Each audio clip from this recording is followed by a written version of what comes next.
Good evening, boys and girls. Time for another installment of Overlooked Movies. That's right. Especially in the horror genre, because the horror genre has a whole lot of movies that come out on the mainstream and independent levels, and there are a lot of good ones, a lot of shitty ones, but within the good ones, you'll find them from up and down the financial and exposure ladder, and it's good to talk about them. It's good to give these movies another shot at exposure. But first, let us indulge in the drink of Unboxing Champions so that we can talk about a very underappreciated film, in my opinion.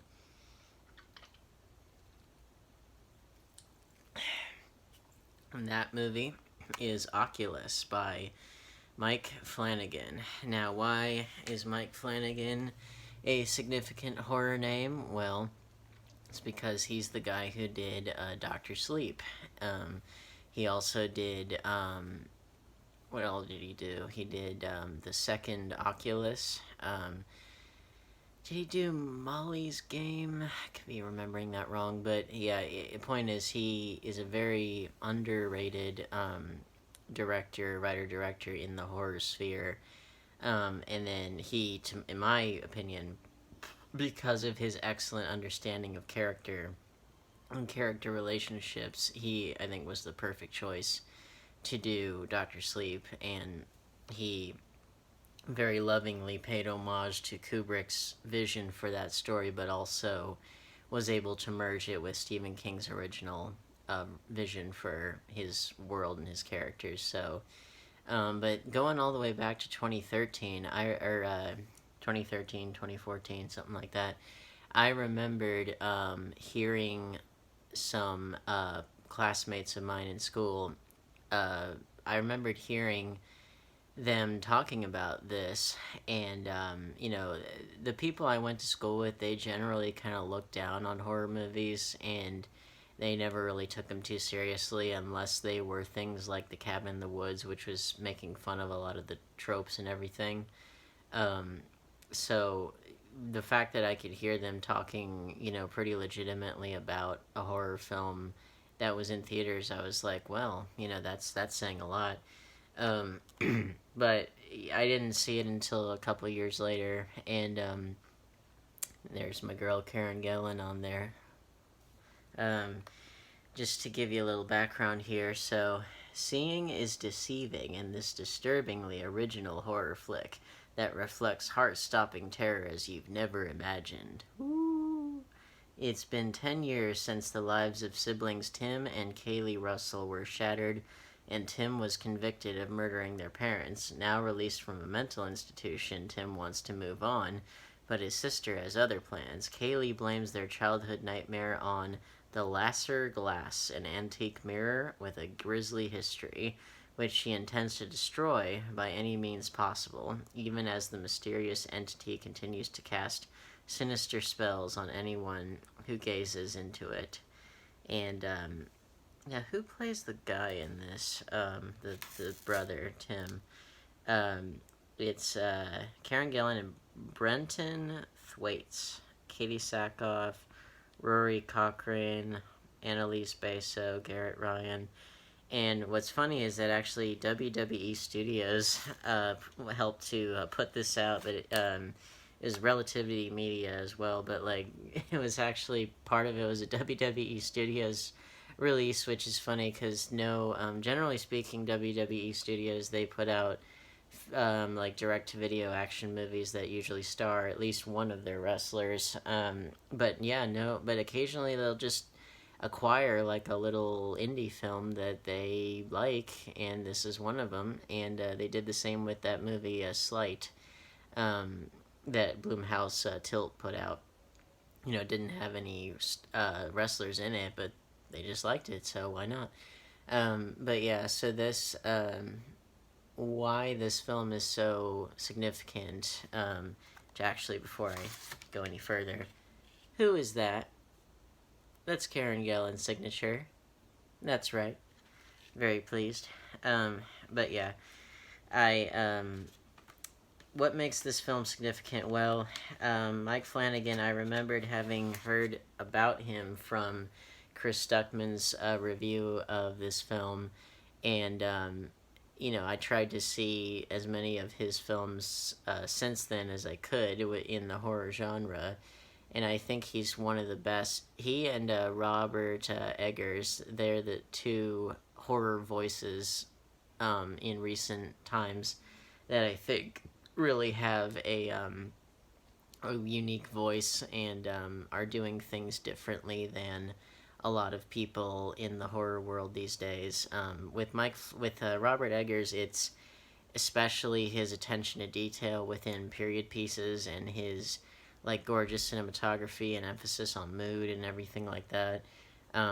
Oculus, I think there's also a lot of mood, a lot of suspense, but especially when it comes to character relationships, and especially the way that he's able to direct children, definitely worth a mention. He Mike Flanagan's really really good at that, and directing kids can be tough. It's hard to get good performances out of them, but the two kids in here are really really strong, and their adult equivalents are really strong. And I specifically remembered complimenting Karen Gillan on her performance. I said that she knocked it out of the park, which she did. Um, and yeah, it just what I think makes this so special is, well, it's not every day that you see a haunted mirror in horror films as like the central thing that they're fighting, whether or not it's a assuming that it's like an inanimate object and it's not an actual like manifested ghost or monster or demon or something. If you're talking about haunted objects, you'll have like the Dybbuk box from The Possession, which is another underrated horror film. You'll have that. You'll have or even like the puzzle box from Hellraiser. You'll have any number of things, but very rarely do you see a haunted mirror, and yet mirrors throughout history have thought to have magic. They've been used or thought to have had some kind of magical or mystical properties. It's a little bit kind of like how like you know different cultures, like if they get their picture taken, then they feel like their soul's being stolen. Well, I think mirrors, they have been interpreted as like being windows to another dimension, or reflection. It's like the old say Bloody Mary 3 times in the mirror. There's all kinds of different psychological underpinnings behind a lot of those beliefs or those rumors or folklore or whatever you want to say. So yeah, it's not all that often you see that in horror cinema, let alone that it done this well, because it's about a haunted mirror that is especially difficult to kill to destroy, because it takes control of the people in its immediate vicinity, such that it as a self protection mechanism. That way, it can't be destroyed so easily, and so she's tried to concoct all kinds of crazy like setups to try to film the mirror, film herself trying to destroy it, and that way she can identify if she has lost any time, or something that she doesn't remember doing, that kind of thing. So it's really interesting stuff. But then what really makes the film is all the flashback moments when they're kids, because then you see their family, and especially their mother,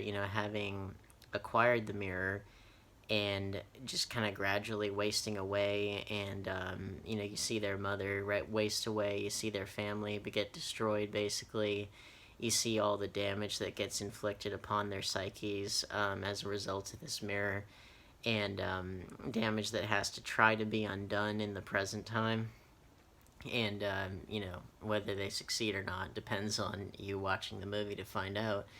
But yeah, I think it's an amazingly well done kind of metaphor for the fact that childhood trauma can come back to haunt you, quite literally in this case, but it can come back to haunt you in adulthood. And Karen Gillan's character, she appears to be much better adjusted to the whole situation than her brother, except that it only appears that way. But because she's got like, she seems to be have some money. She says with this guy who I believe is pretty wealthy, because she finds the mirror at an auction with the intent to destroy it, and so she seems like she's really being really proactive and everything, but she's in the end she's still burying her trauma.